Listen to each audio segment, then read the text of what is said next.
Ji, military point of view से मेरा एक आखिरी सवाल है जो मैं समझना चाहूँगा और मैं ऑब्जर्व कर रहा हूँ चीज़ों को कि अमेरिका की बात हमने की, हम ब्रिटेन की बात की, रूस की बात की, हम ईरान को देख लें, अब चीन को भी हम देख लें या अराकान आर्मी को देख लें।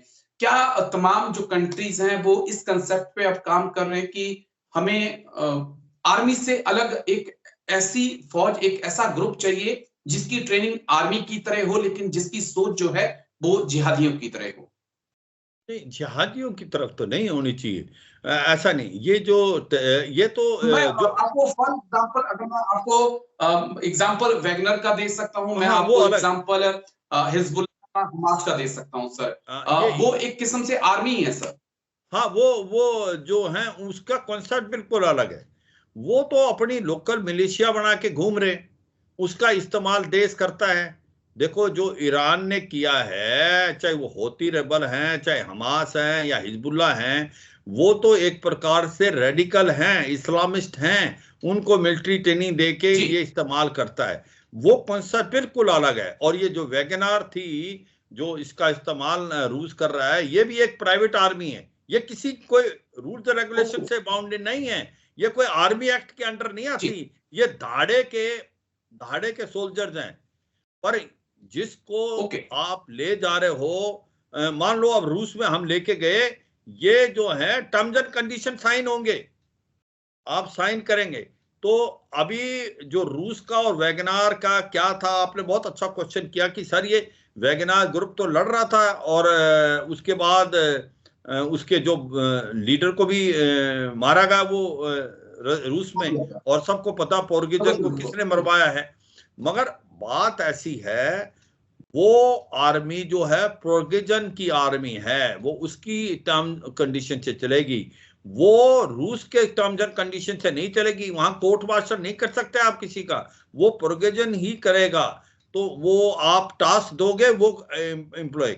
मगर इसीलिए रूस कह रहा था कि हम आपसे टर्म्स एंड कंडीशन कराना चाहते हैं कि इस टर्म्स एंड कंडीशन में आप काम करेंगे, आप आर्मी एक्ट में आएंगे, फलाना फलाना फलाना। चाहे वो रशियन है, मैं ये नहीं कह रहा वो रशियन नहीं है, मगर वो रशियन आर्मी की तरह रूल रेगुलेशन नहीं फॉलो करेंगे।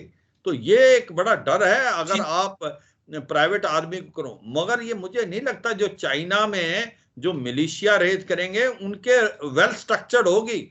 जिस प्रकार से नेशनल गार्ड की बात जी। कर रहे हैं, तो वो एक ही चीज है, वो 24/7 फौज में नहीं होंगे। वो अपना काम जी। करेंगे, यस। अवेलेबल हैं आपको वार इमरजेंसी में। और आपको 2 महीने की पे देनी है, 1 महीने की पे देनी है, और आपको इसकी पेंशन नहीं देनी। पेंशन तो दी नहीं जी। जाएगी क्योंकि वो कभी करेगा नहीं 15 साल। तो वो बहुत एक अच्छा कॉन्सेप्ट है। ये और वो करते हैं जो समझते हैं कि हमें फौज की और जरूरत है।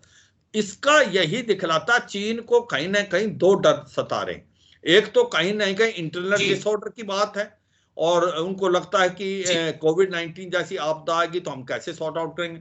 दूसरा, उसको चाहिए कहीं ना कहीं उसके इरादे जो है नेक नहीं है।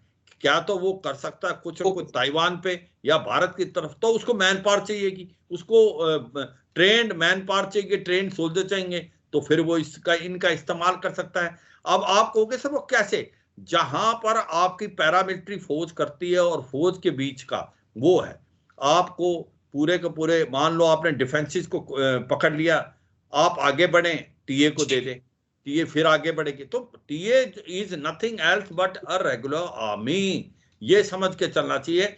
जब 1971 में हम सिंध के अंदर भी गए थे, तो जो रेलवे लाइन बनाई थी वो रेलवे टीए ने बनाई थी। तो ये है रेलवे ओके। टीए का मतलब, किसी भी जो टीए का कॉन्सेप्ट इंडिया में, when they are embodied they are under army act. Okay. तो और यही नहीं, हमारे अंदर भारत के अंदर इकोलॉजिकल टास्क फोर्स भी है। वो क्या है कि जो पेड़ जी। पौधे लगाने वाली फौज है। हाँ, तो जैसे आप ओके। हिमाचल, हाँ आप हिमाचल से बिलोंग करते हैं, तो कुफरी में एक है जो कि गवर्नमेंट, हिमाचल प्रदेश की गवर्नमेंट जिसको पे करती है, और उसमें कौन है, एक्स सर्विसमैन है। उसका न्यूक्लियस कौन है, रेगुलर ऑफिसर है। और वो रिटायर होने के बाद जब इस इको टास्क फोर्स में आए, तो वो अंडर आर्मी एक्ट है। ये नहीं है कि आपको हमने हायर किया है तो आप चले हुए हैं ऐसे ही। आप अंडर आर्मी एक्ट है, आपका दोबारा को रिटायरमेंट के बाद कोर्ट मार्शल होना हो सकता है इको टास्क फोर्स पे। तो ये हाँ, ये बात समझनी चाहिए कि बहुत पावरफुल है और ये इनकी इतनी डिमांड है जी। हाँ, इनकी इतनी डिमांड है राजेश आज की तारीख में कि आज हर स्टेट इको टास्क फोर्स चाहता है, क्योंकि आज डिफोरेस्टेशन की सबसे बड़ी प्रॉब्लम है।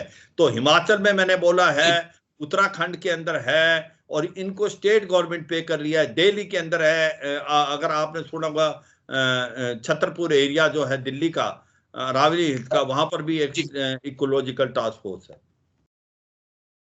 ठीक है सर, लेकिन चीन के मसले पे थोड़ा इंतजार करेंगे। लेकिन शुक्रिया सर, आपने इतना कीमती समय दिया और तमाम पहलुओं को मेरे दर्शकों को इतने अच्छे से समझाया। थैंक यू सर, जय हिंद। Thank you sir. जय हिंद राजेश, थैंक यू।